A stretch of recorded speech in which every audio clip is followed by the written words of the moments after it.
राम राम जी सभी को। तो चलिए आज फिर से बात करते हैं सीरियल ये रिश्ता क्या कहलाता है की। और भाई पहले मैं आपको सीरियल की स्टोरी बताती हूँ, उसके बाद करनी है मुझे सूट की कटिंग। ये देखो आज इस सूट की कटिंग करनी है। और भाई कल मैंने ये वाला वेलवेट वाला सूट स्टिच कराया था पूरा का पूरा। ये देखो कटिंग भी और स्टिचिंग भी, ठीक है। ये है कमीज और ये है बॉटम, ठीक है। तो इसमें भाई बेल्ट के लिए कपड़ा नहीं बचा तो दूसरा कपड़ा लगाना पड़ा मेरे को, ठीक है।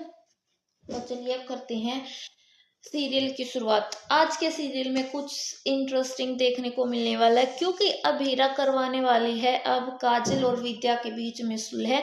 जहां पर काजल और विद्या दोनों अपनी मासा से बंटवारा करने के लिए बोल रही थी, वहीं पर अब अभीरा कामयाब हो जाती है उनके बीच में सुलह करवाने के लिए। वहां पर अभीरा विद्या और काजल से डांस करवाती है और बाद में जो भी कागजात थे उनके प्रॉपर्टी के वो जला देती हैं दोनों, और बोलती हैं कि हम इस घर का बंटवारा नहीं होने देंगे, क्योंकि अभी हमें भी नहीं पता कि हम इस घर में रह रहे हैं या ये घर हमें रख रहा है।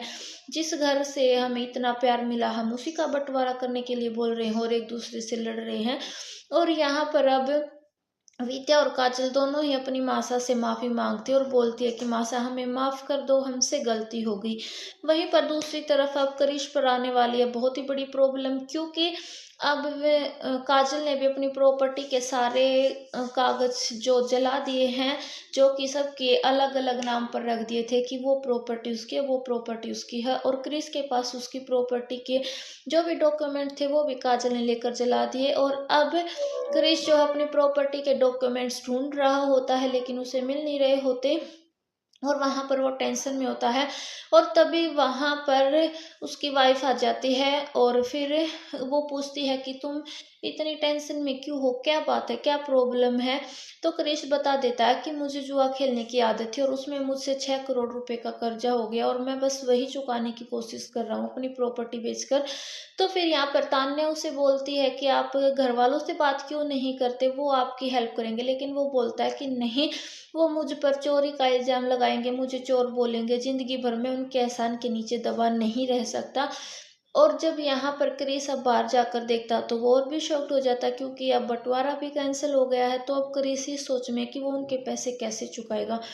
वहीं पर नेक्स्ट एपिसोड में हमें देखने को मिलने वाला है कि कैसे गुंडे वीरा के घर पर आ जाते हैं और वो मायरा को अपनी उस पे ले लेते हैं भाई। मायरा आ जाती है और फिर वो क्रिश को बोलते हैं कि अगर तुम हमें पैसे नहीं दोगे तो हम इस बच्ची को मार डालेंगे। तो अब मायरा निशाने पर लग चुकी है और अबीरा देख रही है कि मायरा कहाँ गई। तो अब यहाँ पर देखना काफी इंटरेस्टिंग होने वाला है कि क्या यहाँ पर गुंडे मायरा को चोट पहुंचा देंगे या फिर अबीरा और अरमान टाइम पर आकर मायरा को बचा लेंगे और क्रिश को भी उन गुंडों से बचा लेंगे। और क्या वो क्रिश को ये सब कुछ जानने के बाद माफ कर देंगे या नहीं। आपको क्या लगता है कि स्टोरी का जो ये छोटी सी स्टोरी अभी बनी हुई है कि क्रिस के सिर कर्जा है और क्रिस की वजह से मायरा की जान खतरे में, इस स्टोरी का एंड कैसे होने वाला है, आपको क्या लगता है हमें कमेंट बॉक्स में जरूर बताना। राम राम।